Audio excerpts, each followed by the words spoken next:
Et salut à toutes et à tous, c'est Antelvage. On se retrouve pour une nouvelle vidéo.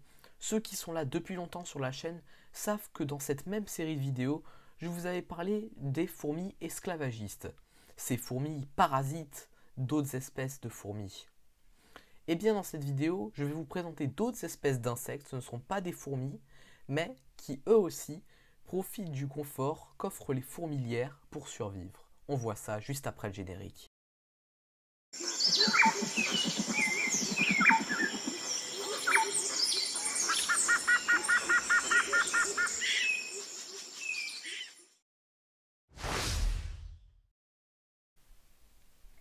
En effet, de nombreux insectes ont compris que pour des raisons que j'évoquerai plus loin, les fourmilières offraient des gîtes parfaits pour se développer.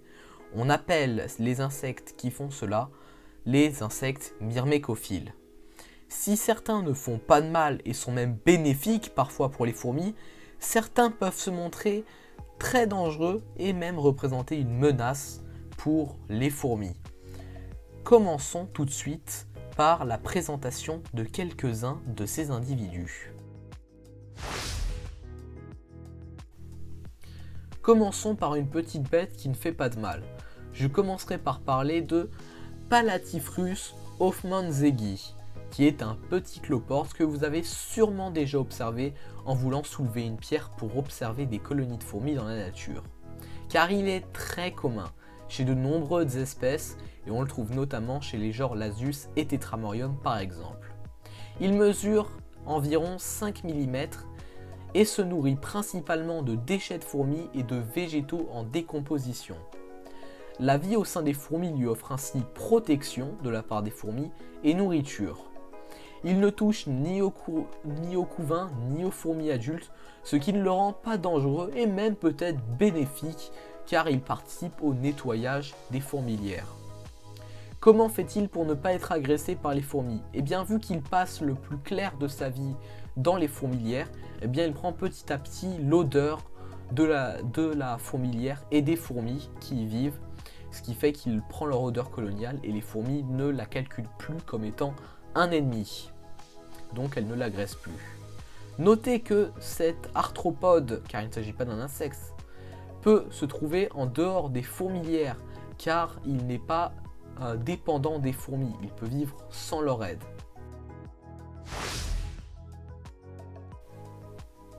On peut aussi trouver dans les fourmilières des petits grillons d'environ 3 mm. Ces grillons font partie du genre Myrmecophilus et ont tous comme point commun d'élire domicile dans les fourmilières. On en trouve notamment dans les fourmilières de Pheidol pallidula, de Crématogaster, de Camponotus et de Messor, chez lesquels ils sont très communs. Contrairement à nos cloportes, ils n'imitent pas aussi parfaitement les signaux chimiques des fourmis. Ils n'arrivent pas à prendre leur odeur chimique aussi bien, ce qui les rend parfois victimes d'attaques d'ouvrières fourmis qui les démasquent.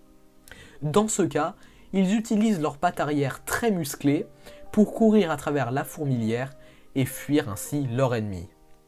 De plus, contrairement à nos cloportes, si leur alimentation est principalement constituée de déchets laissés par les fourmis, il peut leur arriver de piocher dans le couvain et de manger un œuf ou une petite larve pour leur repas, ce qui fait qu'ils représentent alors une faible menace. Notons que ces grillons sont introuvables en dehors des nids de fourmis. Contrairement à nos cloportes de tout à l'heure, ils sont des parasites obligatoires, ils ne peuvent pas vivre sans les fourmilières, car ils y déroulent tout leur cycle de vie. Sauf, des fois, on peut les voir en dehors des nids de fourmis, quand ils partent pour essayer de trouver d'autres fourmilières dans lesquelles s'installer, quand ils veulent changer de fourmilière. Maintenant parlons des coléoptères. Il existe une multitude de coléoptères pouvant parasiter les colonies de fourmis. Mais ici, je vais vous parler des coléoptères du genre Lomechusa qui ont une particularité dans la manière de se faire tolérer par les fourmis.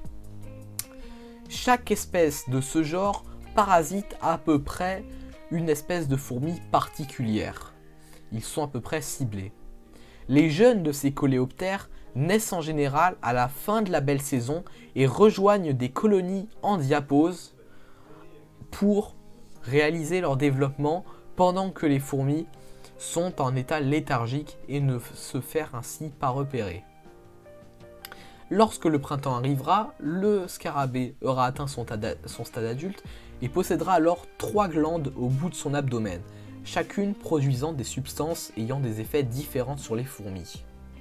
Une glande qui calme les fourmis quand le scarabée s'approche d'elle, une d'adoption qui incite les fourmis à l'emmener dans les profondeurs de la fourmilière, et une dernière défensive qui repousse les fourmis trop agressives. Donc on voit que le cloporte ne prend pas forcément l'odeur de la colonie, mais qu'il utilise des substances chimiques pour se faire accepter et ne pas recevoir d'agression. Ce coléoptère se nourrit principalement du couvain des fourmis, ce qui fait qu'il représente une menace pour les fourmilières. De plus, les fourmis adultes prennent des risques car les substances qu'il utilise contre elles peuvent avoir des effets semblables à des drogues et sur le long terme désordonner les fourmis et les rendre moins efficaces au travail, bien que ça ne soit pas vraiment très dangereux pour elles. Parlons maintenant de Microdon analis, qui, malgré ses allures de bourdon, est un diptère. Il fait donc partie plus de la famille des mouches. Si à l'état adulte ils sont complètement inoffensifs pour les fourmis, c'est à l'état larvaire qu'ils sont un calvaire pour ces dernières. Après l'accouplement, la femelle Microdon va chercher un nid de fourmis pour y pondre ses œufs à l'entrée. Les œufs de cette espèce possèdent naturellement une odeur qui la rend indétectable pour les fourmis. Une fois éclose, la larve va ramper à l'intérieur du nid et commencer à manger le couvain des fourmis. C'est pour cela que les larves de Microdon sont dangereuses pour les fourmis. Sa cuticule forme sur son dos une véritable carapace qui la protège en plus des attaques des fourmis. De plus, la larve émet un miella comme les pucerons pour attirer les fourmis. Le miella, ce sont les déjections de la larve qui sont des substances sucrées extrêmement nourrissantes pour les fourmis adultes.